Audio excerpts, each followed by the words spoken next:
नमस्कार, मी प्रियंका. आपण पाहत आहात MKM मराठी न्यूज. समस्या तुमची, बातमी आमची. पाहूया आजच्या ठळक घडामोडी. प्राध्यापिका भावना तायडे ह्या राष्ट्रगौरव आणि नारी शक्ती सन्मान 2025 ने सन्मानित.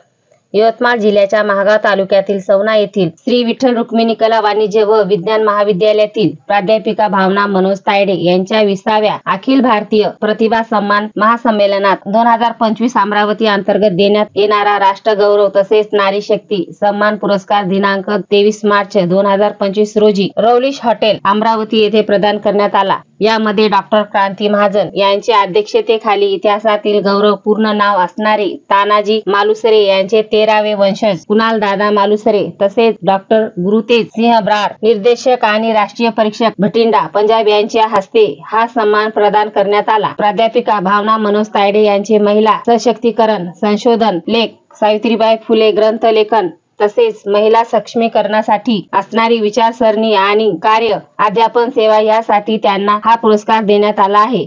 त्यांनी आपले वडील मनोज तायडे, आई माला तायडे, मुलगी कस्तुरी किल्लोर यांच्या सोबत हा पुरस्कार स्वीकारला असून त्यांचे प्रेरणास्थान पती अक्षय किल्लोर यांना मानत आहेत. महागाव सारख्या छोट्याशा गावातून राष्ट्रगौरव पुरस्कारापर्यंत पोहोचणे हे कौतुकास्पद असून महागाव तालुक्याच्या अभिमानात मानाचा तुरा खवल्याबद्दल प्राध्यापिका भावना तायडे यांचे सर्वच स्तरातून अभिनंदन करण्यात येत आहे. पाहूया त्यांनी काय म्हणतात ते.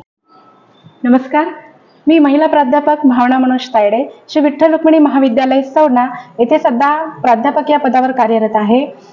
नुकतंच मला अखिल भारतीय प्रतिभा साहित्य संमेलन नारी शक्ती आणि राष्ट्रगौरव पुरस्कार मिळाला आहे. त्याबद्दल मी त्यांचे आयोजकांचे आभारी आहे. याचे श्रेय मी माझे वडील नेहमी मला प्रेरित करायचे. त्यांनी मुलगी म्हणून मला कधीच मागे म्हणजे एक मुलगी आहे, तू काही करू शकत नाही असं त्यांनी मला कधीच सांगितलं नाही. नेहमी त्यांनी मला, त्यांची प्रेरणा नेहमी माझ्यासोबत असते. तसेच माझी आई आणि माझे पती अक्षय किल्लोर हे सुद्धा नेहमी प्रेरित करतात की कर, पुढे जा, किंवा तुझ्यासोबत आणखी महिला आल्या पाहिजे, आर्थिक स्वावलंबी झाल्या पाहिजे. माझा नेहमी एकच मुद्दा असतो की महिलांनी आर्थिक स्वावलंबी व्हावे. आर्थिक स्वावलंबी झाले तर निश्चितच त्या गुलामगिरीमधून किंवा अन्याय अत्याचार त्यांच्यावर जो होतो त्यांना त्या झुगारू शकेल. तर हाच नेहमी प्रयत्न असतो आणि त्या संबंधीचा माझा अभ्यास सुरू असतो. ते एक सध्या पुस्तक लेखन सुरू आहे, त्यामध्ये तेच आहे, किंवा संशोधन ग्रंथ असतात त्यामध्येही माझं त्या स्वरूपाचं लेखन असते.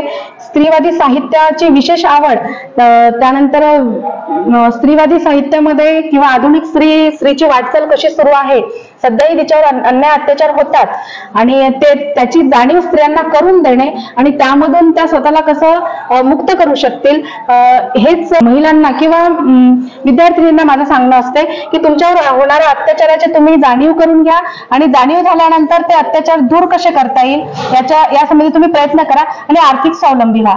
तर या सर्वांच्या अनुषंगानेच मला तो नारी शक्ती सन्मान पुरस्कार मिळाला आहे. त्याबद्दल खूप खूप धन्यवाद. MKM मराठी न्यूज करता ब्युरो मायाताई सागर पायकराव. तुम्ही जर आमच्या चॅनलला सबस्क्राईब केले नसेल तर सबस्क्राईब करा, लाईक करा व शेअर करा.